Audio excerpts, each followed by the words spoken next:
যারা রেস্টুরেন্ট থেকে খাওয়া শেষ হয়ে গেছে, তারপরে দেখেন সে মাংসগুলো আবার তারা জড়ো করেছে। কথা শেষ করি। এই দেখেন ভাতটা লেগে আছে, পোলাও যেগুলো আছে সেগুলো এখানে লেগে আছে। এবং এটা খুবই দুঃখজনক। মানুষের বিশ্বাসের জায়গা যে রেস্টুরেন্টগুলো, এরকম হলে এটা সবচেয়ে দুঃখজনক জায়গা। এবং সেটা একটা বালতিতে করে সেখানে কাঁচা মাংস আছে ফ্রিজের ভিতরে, শুধু এটা না, কাঁচা মাংস আমি শুধুমাত্র যে পাক করা যে মাংসগুলো সেগুলো রাখা যায় না।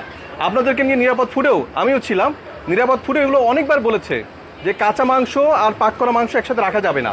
সেটা রাখাটা বড় ধরনের অপরাধ, কারণ কার্সিনোসাইটিস তৈরি হয়ে যায়। এখানে জীবাণু জার্মগুলোকে এখানে করে, এখানে ইনফর্ম করে, এবং এগুলো তো শরীরের জন্য খুবই ক্ষতিকর। এগুলো মানুষের শরীরের জন্য অনেক রকমের ইয়েগুলো যে অসুখ বিসুখের সৃষ্টি করে, সেগুলো আপনাদেরকে অনেকভাবে বলা হয়েছে। ওদের কতগুলো টার্মিনোলজি আছে সেগুলো থেকে তারা বলেছে। এবং এইগুলো আমরা পাচ্ছি আপনার ফ্রিজের ভিতরে, আপনি রেখে দিচ্ছেন। আপনার এটা কি যুক্তি আছে? আচ্ছা, স্টাফি যদি খান সেটা কতটুকু খাবার যৌক্তিকতা?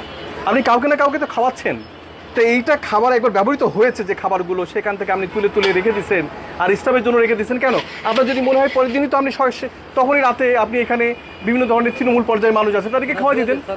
আমরা যখন এটা পাচ্ছি ফ্রিজে সংরক্ষিত করে রাখছেন, আর আপনি এই কথা বলছেন, সম্পূর্ণ আলাদা জিনিস বলছেন। এবং মোটা লবণ যেগুলো বলছি বারবার, মোটা লবণটা ব্যবহার করা যাবে না। এটা পশু এগুলো খেতে পারে না।